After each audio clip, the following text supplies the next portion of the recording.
ಹಾಲು ಕುಡಿಸಿರ್ತಾಳೆ, ಅಪ್ಪ ಬಟ್ಟೆ ಕೊಟ್ಟಿರ್ತಾನೆ. ಅವ್ರನ್ನ ಯಾಕೆ ದೇವ್ರು ಅಂತ ಕರಿತೀವಿ ಅಂತಂದ್ರೆ, ತನ್ನ ತಾಯಿ ಜನ್ಮ ಕೊಡ್ಬೇಕಾದ್ರೆ, ಈಗೆಲ್ಲ ಇಲ್ಲಿ ತಾಯಂದ್ರಿದ್ದೀರ, ನೀವೇನು ಅನ್ಯತಾ ಭಾವಿಸ್ಕೋಬೇಡಿ. ನೀವು ಮದುವೆ ಆಗಕ್ ಮುಂಚೆ ನಿಮ್ ತಾಯಿಯನ್ನ ಎಷ್ಟು ಗೋಳಿಕೊಂಡಿದ್ದೀರಾ ಅಂತ ಯೋಚನೆ ಮಾಡಿ. ಆದ್ರೆ ನೀವು ತಾಯಿ ಆದ್ರಲ್ಲ, ಅವಾಗ ನೀವೆಷ್ಟು ಅನುಭವಿಸಿದ್ದೀರಾ? ತಾಯಿಯ ಋಣ ತೀರ್ಸಕ್ಕೆ ಸಾಧ್ಯನೇ ಇಲ್ಲ. ಯಾಕೆ ತಾಯಿ ಋಣ ತೀರ್ಸಕ್ಕಾಗಲ್ಲ ಅಂದ್ರೆ, ಒಬ್ಬ ಜನಪದ ಶೈಲಿಲಿ ಒಬ್ಬ ಹೇಳ್ತಾನೆ, 9 ತಿಂಗಳಲ್ಲಿ ಒಡಲು ಬಾರ ತಾಪದಲ್ಲಿ. ಈ 9 ತಿಂಗಳೇನಿದೆಯೋ, ಆ ತಾಯಿ ಮಗನ ಅಡಿಬೇಕಾದ್ರೆ ಹೊಟ್ಟೆ ದಪ್ಪ ಇದ್ರು ಸಹ ಅವಳಿಗೆ ಸೈಡ್ ಮಲಗಕ್ಕಾಗಲ್ಲ, ಹಾಗೆ ಈ ಕಡೆನೂ ಮಲಗಕ್ಕಾಗಲ್ಲ, ನಡೆಯಕ್ಕೂ ಆಗೋದಿಲ್ಲ. ನೀವು ಬೇಕಾದ್ರೆ ಅಬ್ಸರ್ವ್ ಮಾಡಿ, ಇಷ್ಟು ಕಷ್ಟ ಆಗಿರ್ತದೆ ಅಂತ ಅಂದ್ರೆ ಅದನ್ನೆಲ್ಲ 9 ತಿಂಗಳು ಸಹಿಸ್ಕೋತಾಳೆ ಅಂತ ಅಂದ್ರೆ ಅವಳು ಇನ್ನೆಷ್ಟು ಕಷ್ಟ ಪಡ್ಬೋದು. ಪಡೆದೆ ನೀನು ನನ್ನ ಜನ್ಮ, ನನ್ ಜನ್ಮ ಕೊಡ್ಬೇಕಾದ್ರೆ ಅಷ್ಟು ನೋವು ನನ್ ಬಯಸ್ತೀಯ. ಬಾಣಂತಿ ನಿನ್ನ ಜನ್ಮ ರಕ್ತ ನದಿಯೂ ಆಯಿತಮ್ಮ.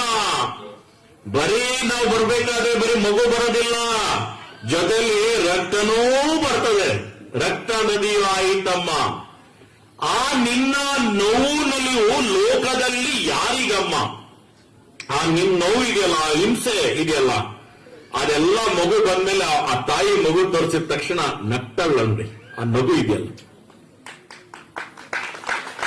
ಅದ್ಯಾರಿಗೂ ಬರಲ್ಲ. ಆರ್ಟಿಫಿಷಿಯಲ್ ಅಲ್ಲ ಅದು. ಆ ನೋವೆಲ್ಲ ಮರೆತು ಆ ನೋಡಿದ ತಕ್ಷಣ ಆ ನಗು ಬರೋದಿದೆಯಲ್ಲ, ಆ ನಿನ್ನ ನೋವು ನಲಿವು ಲೋಕದಲ್ಲಿ ಯಾರಿಗಮ್ಮ? ಮಾಂಸ ಮುದ್ದೆಯಾದ ನನ್ನ.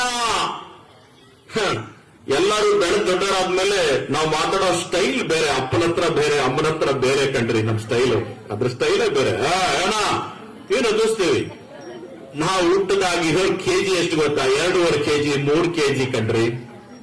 ಇತ್ತೀಚೆಗೆ ನೋಡಿದ್ರೆ 750-800 ಗ್ರಾಮ್ ಮಕ್ಕಳು, 800-900 ಗ್ರಾಮ್ ಮಕ್ಕಳು ಮಾಂಸ ಮುದ್ದೆಯಾದ.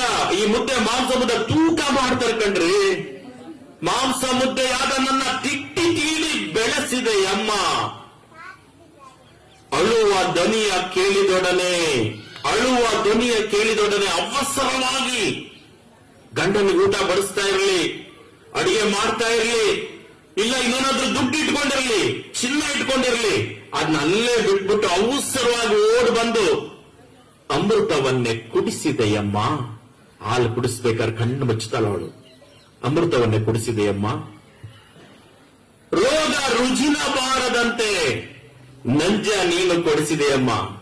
ಮಕ್ಕಳಿಗೆ ಇಷ್ಟು ತಿಂಗಳಿಗೆ ಇಷ್ಟು ಇಂಜೆಕ್ಷನ್ ಕೊಡಿಸ್ಬೇಕಂತ ತಾಯಿ ಕೊಡಿಸ್ತಾಳಲ್ಲ. ರೋಗ ರುಜಿನ ಬಾರದಂತೆ ನಂಜ ನೀನು ಕೊಡಿಸಿದೆಯಮ್ಮ. ಆಡು ನಲಿದು ಬಂದ ನನ್ನ ಅಂಗಾಲು ತೊಳೆದೆಯಮ್ಮ. ಹಾಡು ನಲ್ಕೊಂಡು ಬಂದ ಅಂಗಾಲು ತೊಳೆದು ಹಸಿದ ಬಾಯಿಗೆ ಅನ್ನ ಇಟ್ಟು ಚೇನ ಮುತ್ತ ಕೊಟ್ಟೆಯಮ್ಮ ಅಂತ ಹೇಳ್ತಾರೆ. ಹಸಿದ ಬಾಯಿಗೆ ಅನ್ನ ಇಟ್ಟು ಚೇನ್ ಮುತ್ತು ಕೊಡ್ತಾಳೆ ಅವಳು, ಕೊಟ್ಟು ಹಪ್ಕೊಳ್ತಾಳೆ. ವೇದ ಶಾಸ್ತ್ರ ಕಲಿತಾರೇನು ನಿನ್ನ ಮರೆಯಬಾರದಮ್ಮ. ಭೂಮಿಗಿಂತ ನಿನ್ನ ತೂಕ ಹೆಚ್ಚು ನೋಡು ತಾಯಮ್ಮ ಅಂತ ಒಬ್ಬ ಜಾನಪದ ಶೈಲಿ ಹೇಳ್ತಾರೆ. ಹಾಗೆ ತಾಯಿ ಋಣವನ್ನ ತೀರ್ಸಕ್ಕಾಗೋದಿಲ್ಲ. ನೀವೆಲ್ಲ ಯೋಚನೆ ಮಾಡಿ, ನೀವು ಅಡಿಬೇಕಾದ್ರೆ ನೀವು ಮಾತ್ರ ನೋವು ಅಂತ ಅನ್ಕೊಳ್ತೀರಾ. ನಿಮ್ ತಾಯಿ ಅಡಿಬೇಕಾದ್ರೆ ಎಷ್ಟು ನೋವಾಗಿತ್ತು ಅಂತ ಯಾವತ್ತರ ಯೋಚನೆ ಮಾಡಿದ್ದೀರಾ?